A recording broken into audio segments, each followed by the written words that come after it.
How you doing, guys? It's old guy Jim here. Who all wants to hear me jabber my gums for no reason at all? Me neither, but I don't have much content today. But anyhow, hey, look at there. It's one of my dogs. I'm gonna give you a quick rundown on something. Let me think what I'm gonna say. You know me, I'm always at a loss for words. I don't videotape my face when I'm talking because it's really unnecessary. And when I watch videos where they do nothing but, you know, you're staring at somebody's face while they're talking, I don't find that interesting. I'd rather look around while I'm hearing about them talk. So I'm just going to kind of scan around and walk around and do what I got to say. But hear me out, because I want to talk to you guys about what you have. About what you have. You have everything. If you have your health, you have everything. Let me explain. You could be having the worst day of your life. You could walk outside and your car could be burning to the ground. Your wife could be loading up your newborn into the car and she could be leaving you. The house could be getting repossessed, and I'll trade places with you. Let me explain. When I was told that I had cancer, the bottom of your life just drops out. At first, you're in total shock. Now they say there's 5 steps to cancer. The first one is no way, no, denial. Then I guess the second one is angry. You become angry because you have it. And the third one is bargaining. You know, oh God, you know, take my cancer away and I'll do this, that, and the other. I didn't bother with all that. I don't have time for that mess. That's mind games. That's self mind games, which I don't need to head fuck myself any more than I already do. I was just like, holy shit, okay, what do we do now? What's our next step? Doctor said, well, since your cancer is genetic, they brought in a geneticist who did a genetic test. My cancer is part of my genetic makeup. It is part of me. It's not something I'm going to beat. I'm not going to win. I'm not, and everybody out there right now saying, oh dude, if you say you're not going to win, you know, you're going to die. No, it can't be beat. I'm sorry. It'd be like, okay, I'm going to take a couple boxes of Play-Doh and build a house in that I'm going to live in the rest of my life. No, it is just not going to be possible. It doesn't work that way. It's just, no, not at all. So anyways, the cancer, I'm not going to win. They said that I had 2 to 5 years. We'll see how that goes. It's been a little over 2. Personally, it's not denial. I don't think it's going to kill me. I think I'm going to be around for a long time. That's my attitude anyways. The facts say it's going to kill me. There's only one guy that's got the type of cancer. You see, I have what's called, let me think of it, let me get the word, malignant melanoma with lymphoma. There's one guy in the United States that has lived with it for 20 years. Everybody else has died from it. There's one guy. And believe me, I read everything about this guy I could find. Everything. He's a freak of nature. I hope I make it that far. But anyways, I said, you know, I'll take your worst day for my life. Of course, I wouldn't put my cancer on anybody. That's horrible. But the reason I went ahead and continued with the project, not knowing how much time I have left, is because it moves my mind. The worst thing about cancer is your mind you eat yourself alive thinking about the cancer. This, that, and other, what's going to happen and when. You know, God, it's windy out here. Sorry about that. And so I kept on. I was actually into the project for a month, so I just kept going. And it helps me, you know, concentrate on something else besides the cancer. So that's why I continued on the project and sharing it with you guys. So I'm also making these videos so my wife will have something to look back on, you know, when the cancer does eventually win, if it does. It's like I said, it's going to, but when. She'll always have these videos online to look back and to hear me and to see me and stuff like that, which is kind of cool. And I like to share, you know, with you guys, hey, you know, you could say like, here's a dude that's got cancer and he's still building his car. And you might have your project in the garage that you haven't started yet on because you know, you're upset or haven't got all the money or this, that. No, dude, jump on it. Get on that project. If you haven't got your Honda yet or whatever car it is you want to build, I wish I had the money for an EVO. That'd be badass, but I don't. Get your car, start building, tear it down so you have to put it back together. You know, put yourself in a position where you're like, hey, I better finish this thing because this was a nice car. It was rolling. It was driving. Just get busy on it, you know. Keep going. And it's nice to have support. Like I said before, Mo, M-O-E, at Real Street, realstreetperformance.com. Mo is a fantastic sales representative to have on your side. This man talks to you like he's been your friend your entire life. No, he doesn't do that to make sales and make money, because I haven't bought any parts from Mo in probably 4 months. And he calls me up just to talk. Hey, how's it going, Jim? You know, how you feeling? How's your project coming? The man is unbelievable. I've never met a sales rep in my life like this guy. He is incredible. And let's say that you bought the wrong part, or they sent you the wrong part, or it's just something's not right. This guy's like, send it back. We'll pay. You know, send it back. We'll take care of it. Done. And this guy doesn't fuck around. He helps you. He gets it done. He's amazing. And you pay a few extra bucks at Real Street? Yeah, you do. How many times have you guys gotten great service off eBay? Go ahead and fucking try that a few times. You know, usually what you buy, you're stuck with. It doesn't matter if it explodes when you fucking get it. You're stuck with it. But Mo, no problem. Anyways, deal with realstreetperformance.com. They give me no kickdowns, no big discounts. They do help me out with shipping. I gotta say that. That's pretty cool. So I do like that. But you know, they're not sponsoring or doing anything of the such. That's for sure. But Mo at realstreetperformance.com. Actually, I think that's his email. Mo, M-O-E, at realstreetperformance.com. Pretty sure that's his email. But once again, you know, if you guys got a project, get started, get on it, do it. I do have extra parts that I will help you guys out with. Anytime I can help out a fellow, you know, enthusiast, I'll do what I can to help anybody else out, because, you know, building our cars is it can, you know, resources can be hard for some parts. You know, money, whatever I have is yours. Just pay for shipping. Like this is suspension from a 92 to 95 Honda Civic. It'll fit any 92 to 95 Honda Civic, and I guess 94 to 01 Acura. These are just spare parts that came off that car, because all the suspension that's on that car now came off of a 94 sedan. Brakes are bigger. It's got a rear sway bar. Just, you know, a little bit upgrade. But this is all off of EX. This is all EX. 92 to 94. And if you see anything here that you would like to have or need, pay for shipping, it's yours. It's all yours. Darla, be careful you don't get bit by snakes over there, okay, girl? They're hibernating still right now. And also the EF parts I got headlights, like 2 sets of headlights, and I got like 2.5 complete sets of tail lights for EF. And you know how hard those are to come by. And they're not broken. I think one's got a little tiny crack in it. If you guys need those EF parts, give me a holler. I'll send them to you. Just pay for shipping and they're yours. This motor right here is, of course, nobody's gonna pay for shipping. This is not the motor that came out of that car. This came out of a 2000 Honda Civic EX. Yeah, it was a 2000. And I junked the car. The motor was good. It only has like 140,000 on it too. It's not bad. Oil was clean when I got it. Ran like a champ. And it just sits here. Does anybody need a part off this motor? That wasn't on it when I got it. I put that on it and put some tape just to keep the water out of it. Put this on top to keep water off of it. And believe it or not, it's been sitting out here for, wow, 8 months. And it doesn't look bad. I spray it down with WD-40 once in a while. And in the cylinders in the top, I poured a bunch of Marvel oil and I turned the motor over like 10 times before I stored it there. You know, leaving it right there. I drain the oil out so it doesn't get any moisture in the oil, of course. But yeah, it's a great motor. Drop in and run and go.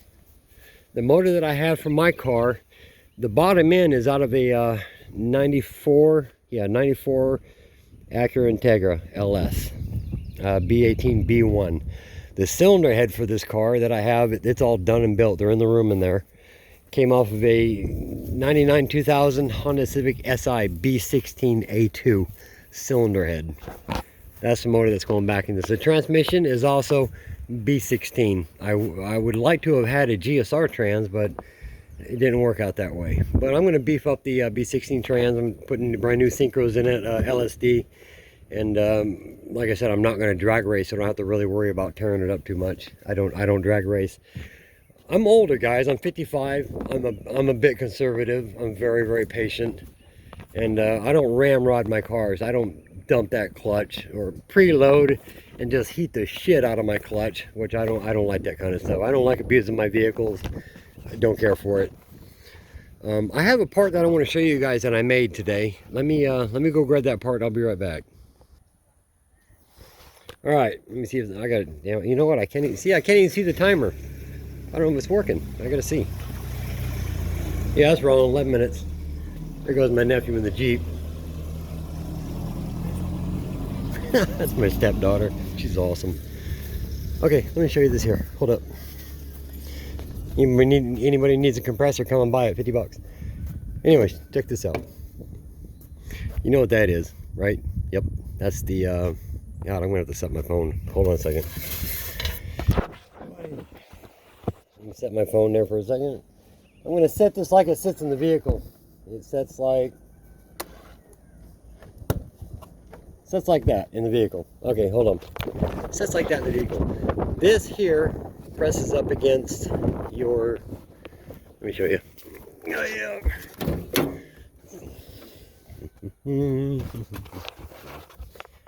I'm hoping that, yeah, I think, yeah. See that square right there? That goes to your defrosters. And, you know, blows up through here. Really, the only part you need to put heat or AC on in our cars is the windshield to keep it clear. But if you guys look underneath your car, you'll notice that this fan is laying horizontal. This is vertical. And you'll notice that your box is about this friggin' long. It's like 3 feet long. I didn't want all that crap in the car. I blocked it off, left the heater core in it. I hope I'm holding the camera right. Heater core's in it. And I put the fan vertical. It's all in the dash. I plugged up this hole. You can see all the screws I put around it, all around there. This is where it bolts up through the engine compartment, and these two hang up inside the dash. That's the 3 mounting points for it. It is way lighter than the stock unit. You couldn't even pick up the stock unit like that. It weighs like 40 friggin' pounds. 2 wires. You can either just put it on wide open if you want, or you can run a resistor to make it what speed you want to go. But that's pretty much all to the box. Look underneath your dash and you'll see what this is just heat. This is just heat that goes to that goes up underneath your dash and it fits 92 to 95 EG or EJ, 3-door, 2-door, 4-door. Fits all those. I decided not to use it. I actually have quite a bit of work into that little box there. Not bullshitting you. This is a piece of, if you see, this is a piece of ply in there. That's 1/2-inch ply, and this is angle aluminum that I screwed and bolted, and they'll never back out. They all got Loctite on them. These are lock nuts, but they all got Loctite on them. These are wood screws into wood. It's a very solid unit. It won't fail, won't come apart or nothing. And I decided not to use it. Made that nice little box that sits under the dash. You don't ever see it, so it doesn't have to be absolutely, beautiful. It's clean enough. These are actually, if you guys that ride motorcycles, these are actually Yoshimura stickers. I just stuck them on there for what the hell. Probably gonna take them off. But yeah, it's goes right through your engine compartment and hooks up to the heater lines, and that's it. Turn it on. You got heat. You got your defroster. You're done. But I'm not going to use it. So what the hell? Why am I not going to use it? Weight. I'm a little bitch about weight. That's why there's no interior in this car either. So I'm even putting paint and primer on thin. So this is some shit ass primer, $175 a gallon. See that dark spot? That stuff came out like crap, and I put it all in the inside, and it never really dries super super hard and doesn't sand out that well. It's urethane. I don't know what the hell is wrong with it, but boy, I'm glad I didn't shoot that over the entire outside of the car. It doesn't lift or bubble or nothing like that. It just doesn't sand as well as I'd like. So I gotta get more of this. This is the primer that I use. It's great stuff. Let me get a picture of it for you guys in case you ever want to go get some. This is not the high fill. You know, with this type of urethane primer, you don't need a high fill. This stuff is plenty thick, and that's the hardener, FH411, and this number is FP410. This is an absolutely fantastic primer. I buy it locally because when they ship chemicals, they want to charge you a lot. But that there was like 150 bucks for that set.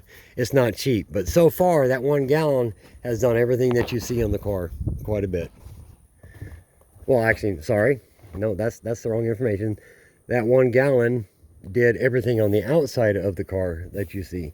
The other gallon that I bought, that I used on the inside, that I told you didn't dry like I wished it would have, is all on the inside. So anyways, that's as much as that's all I'm going to do today. Just wanted to share some words, with you guys. If you got a project, start it, get it done, do it, build your car, get yourself involved.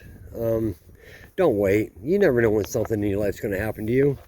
Don't wait. Make your dream happen now. Do it. Just do it. Let me see. I got shit. I got lint all over my phone. I can't even see nothing.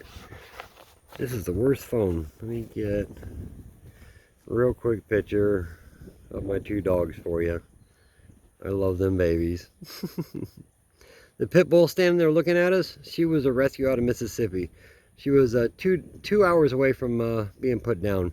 The dog below there, the little beagle, she was abandoned in a trailer, just left for dead, and she was pregnant. That was about 5 years ago. So I took care of him. And Willie, that little boy right there, let me tell you, listen to this.